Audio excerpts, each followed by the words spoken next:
Hello everyone, क्या हाल चाल। तो आई होप आप सभी लोग बढ़िया होंगे। आज की वीडियो बहुत ज़्यादा इंपॉर्टेंट होने वाली है, क्योंकि आज की वीडियो में मैं आपको काउंसलिंग का स्टेप बाय स्टेप प्रोसेस बताऊंगा। कैसे आपको काउंसलिंग करानी है, कहाँ पे आपकी फ़ीस फॉरफिट हो जाती है, या फिर आप अगर एग्ज़िट लेते हो तो नेक्स्ट ईयर डिबार हो सकते हो। सारी चीज़ें मैं आपको बताऊंगा स्टेप बाय स्टेप। तो बहुत इंपॉर्टेंट वीडियो है, आपको लास्ट तक देखनी है।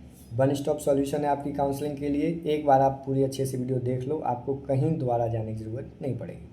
ठीक है, चलो शुरू करते हैं। तो सबसे पहले आपको क्या करना है, आपको वेबसाइट पे जाना है www.mcc.nic.in। ठीक है, यहाँ पे जाके आप सबसे पहले करेंगे रजिस्ट्रेशन। ठीक है, और रजिस्ट्रेशन की फ़ी अलग से लगती है, और अब आई थिंक सो 1000 के अप्रॉक्स है, या आप देख लेना जो भी। उसके बाद आपको करना है सिक्योरिटी डिपॉज़िट। ठीक है, उसके बाद आपको सिक्योरिटी डिपॉज़िट करना है, जो कि गवर्नमेंट सीट के लिए 10,000 के अप्रॉक्स है, और अप्रॉक्स क्या 10,000 ही है, और प्राइवेट के लिए 2 लाख। ठीक है, ये ये आपको रजिस्ट्रेशन के बाद अपना सिक्योरिटी डिपॉजिट करना पड़ेगा। ठीक है, जो कि अगर आपको कोई कॉलेज नहीं मिलता है, चाहे गवर्नमेंट हो या प्राइवेट, तो आपकी रिफंडेबल फ़ी है। ठीक है, लेकिन रजिस्ट्रेशन फ़ी आपकी वापस नहीं आती है। तो ये हो गया। उसके बाद आप करेंगे चॉइस सबमिशन। ठीक है, चॉइस कैसे फिल करनी है इस पर भी मैं एक वीडियो लेके आऊँगा। ठीक है, उसके बाद आप चॉइस मॉडिफाई भी कर सकते हो, चॉइस लॉक करनी है। उसके बाद देखो, कभी कभी होता है कि आप चॉइस भर देते हो और लॉक नहीं करते हो। वैसे तो जो लास्ट डे होता है चॉइस लॉकिंग का, अपने आप वहाँ पे लॉक हो जाती है। अगर नहीं होती है इनकेस, क्योंकि स्टेट काउंसलिंग में आपको, जैसे यूपी की स्टेट काउंसलिंग में आपको चॉइस लॉक करनी पड़ेगी। अगर आपने नहीं की तो आपकी चॉइस फिलिंग नहीं होगी। ठीक है ना। फिर आपको वेट करना है रिजल्ट का। अब फर्स्ट राउंड की काउंसलिंग का रिजल्ट आया, उसमें 2 कंडीशन हो सकती हैं। या तो आपको सीट नहीं मिलेगी, या आपको सीट मिल जाएगी। तो अगर आपको सीट नहीं मिलती है देन कोई बात नहीं, तो आप फर्स्ट राउंड की काउंसलिंग में जो आपने रजिस्ट्रेशन किया था वही आपका रजिस्ट्रेशन चल जाएगा, और आप सेकंड राउंड के लिए एलिजिबल होंगे। ठीक है, ये बात। दूसरी, अगर आपको सीट मिल जाती है तो 2 कंडीशन है।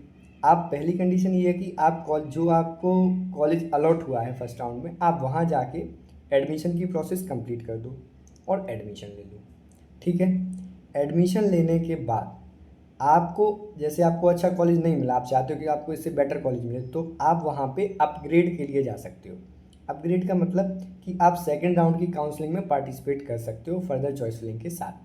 ठीक है, अगर आपको कॉलेज अलॉट हुआ और आपने कॉलेज नहीं लिया, तो वहाँ आपका फर्स्ट राउंड में फ्री एग्जिट है, यानी आपकी कोई फीस फॉरफिट नहीं होगी, और आप नेक्स्ट राउंड की काउंसलिंग में चले जाओगे।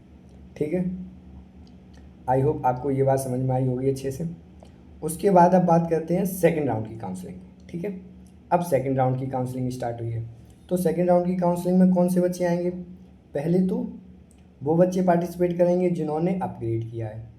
ठीक है, सेकंड राउंड की काउंसलिंग के लिए जिन बच्चों ने अपग्रेड किया है, या फिर यहाँ पे फ्रेश रजिस्ट्रेशन के साथ आप आ सकते हो। ठीक है, फिर आपको चॉइस फिलिंग करनी है। चॉइस फिलिंग आपको सेकंड राउंड की फ्रेश करनी है। जो पुरानी चॉइस फिलिंग है वो आपकी नल एंड वॉइड हो जाएगी। ठीक है, दोनों लोग आप चॉइस फिलिंग कर सकते हो, अपग्रेड वाले बच्चे भी, और जो फ्रेश रजिस्ट्रेशन किया जिन्होंने सेकंड राउंड में वो भी। ठीक है, अब आपको सेकंड राउंड की सीट अलॉट हुई, तो फिर 2 कंडीशन है कि आपने अलॉटेड सीट को नहीं लिया और आपने अलॉटेड सीट को लिया। ठीक है, तो अब क्या है, पहली बात करते हैं जिन्होंने अलॉटेड सीट नहीं ली, तो क्या होगा। अगर किसी बच्चे को सीट अलॉट हुई, ठीक है, और उसने सीट नहीं ली, तो क्या होगा देखो। If seat allotted in second round but not reported, not joined, then security deposit will be forfeited. यानी कि अगर आपको सीट अलॉट हो गई और आपने सेकंड राउंड में सीट नहीं ली, यानी एडमिशन प्रोसेस कंप्लीट नहीं की, तो आपकी जो फीस है वो चली जाएगी। ठीक है, अब सीट अलॉट किसको होगी? जो उस रैंक पे आ रहे होंगे, या जो अपग्रेड वाले बच्चे हैं उनका क्या है। अब जो बच्चे अपग्रेड, जिन बच्चों ने अपग्रेड किया था सेकंड राउंड के लिए, तो उनको क्या करना पड़ेगा, जो फर्स्ट राउंड में आपको फर्स्ट राउंड में जो आपको सीट अलॉट हुई है उसको आपको रिलीव करना पड़ेगा कॉलेज में जाके, और सेकंड राउंड में जो आपको कॉलेज अलॉट हुआ है वहाँ जाके रिपोर्ट करना पड़ेगा, और सेकंड राउंड के लिए आपको फर्दर जो एडमिशन प्रोसेस है वो कंप्लीट करनी पड़ेगी। ठीक है, आप यहाँ पे कॉलेज नहीं छोड़ सकते। अगर आपको सेकंड राउंड में कॉलेज मिलता है, चाहे आपका फ्रेश रजिस्ट्रेशन है या आपने अपग्रेड किया, आपको कॉलेज लेना ही पड़ेगा और कोई आपके पास चॉइस नहीं है। ठीक है, अगर आप नहीं लेते हो तो वही है, फिर आप फीस आपकी चली जाएगी। ठीक है, ये बात हो गई।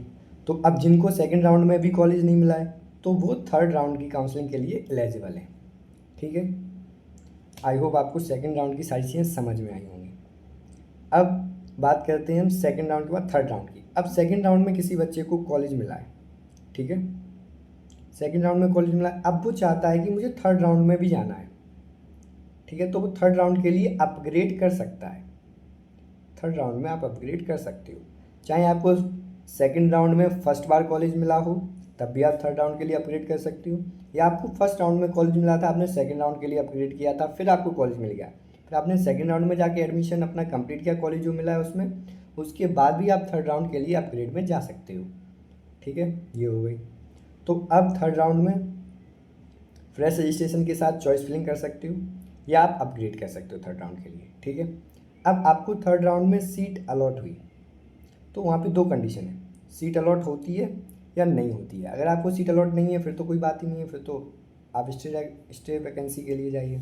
अगर आपको सीट अलॉट हुई और आपने सीट नहीं ली, ठीक है ना, अगर आपको सीट अलॉट हुई और आपने सीट नहीं ली तो क्या होगा, if seat allotted and does not join then exit हो जाओगे आप पूरी काउंसलिंग से, और आपकी फ़ी भी चली जाएगी और आप फर्दर राउंड में पार्टिसिपेट करने के लिए एलिजिबल नहीं होंगे, can not participate in further round counselling. ठीक है, अब आपको सीट अलॉट हुई और आपने अपने इंस्टीट्यूट में जाके, जहाँ भी आपको सीट अलॉट हुई है कॉलेज में जाके आपने अपनी एडमिशन कंप्लीट कर लिया। ठीक है, एक तो वो होंगे जिनको केवल थर्ड राउंड में सीट मिली है, तो आपने जो भी सीट ज्वाइन की आप वहाँ जाके अपना एडमिशन कंप्लीट कीजिए। और अब जिन बच्चों को केवल थर्ड राउंड में सीट अलॉट हुई थी, अभी उनकी बात कर रहा हूँ मैं, वो लोग अपग्रेड के लिए नहीं जा सकते, ना ही रिजाइन कर सकते हैं कॉलेज को। ठीक है, अब मैं उनकी बात कर रहा हूँ जिन बच्चों को सेकंड राउंड में कॉलेज मिला था या अपग्रेड हुआ था, अब उन्हें थर्ड राउंड में कॉलेज सेकंड राउंड से अपग्रेड मिला है। ठीक है ना, सेकंड राउंड से वो थर्ड राउंड की काउंसलिंग में आए, उन्हें अपग्रेड कॉलेज मिला है, तो आपको क्या करना पड़ेगा, जो सेकेंड राउंड में आपको कॉलेज मिला था, ठीक है ना, अपग्रेड वाले बच्चे जो सेकंड राउंड में आपको कॉलेज मिला था, आपको उसको रिलीव करना पड़ेगा। ठीक है ना, और जो थर्ड राउंड में आपको कॉलेज मिला है वहाँ जाके आपको रिपोर्ट करना पड़ेगा और एडमिशन प्रोसेस कंप्लीट करनी पड़ेगी। ठीक है, आप भी यहाँ से अब फर्दर अपग्रेड के लिए नहीं जा सकते। ठीक है, ना ही आप रिज़ाइन कर सकते हो। ओके,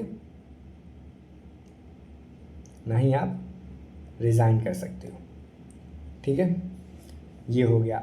अब मैं बात करता हूँ उन बच्चों का जिन बच्चों को थर्ड राउंड में सीट नहीं मिली थी, तो वो बच्चे जा सकते हैं अब स्टे राउंड के लिए। अब स्टे राउंड में क्या होता है, अगर स्टे राउंड में आपको सीट नहीं मिलती है तो कोई बात नहीं, जो भी आपने सिक्योरिटी डिपॉजिट किया था वो आपको आपके जिस अकाउंट से आपने फ़ीस दिया था उसमें वापस आ जाए।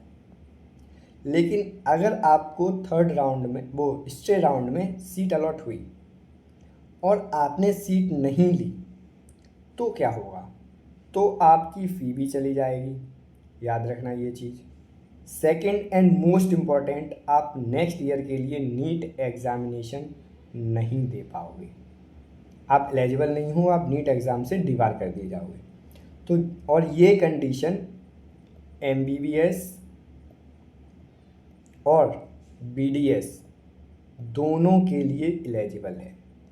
ठीक है, तो जो भी बच्चे सोचते थे कि BDS लेके आप पार्शियल ड्रॉप ले लोगे फिर आप एग्ज़ाम दोगे नेक्स्ट ईयर आपका हो जाएगा तो आप सीट छोड़ दोगे, तो ऐसा नहीं कर पाओगे अब आप।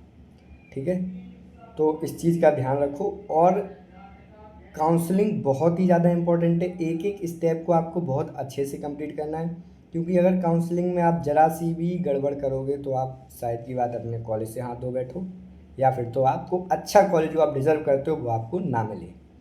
तो नेक्स्ट वीडियो में मैं आपको बताऊंगा कि आपको चॉइस फिलिंग कैसे करनी है, एंड सेकेंडली क्या क्या डॉक्यूमेंट रिक्वायर्ड है।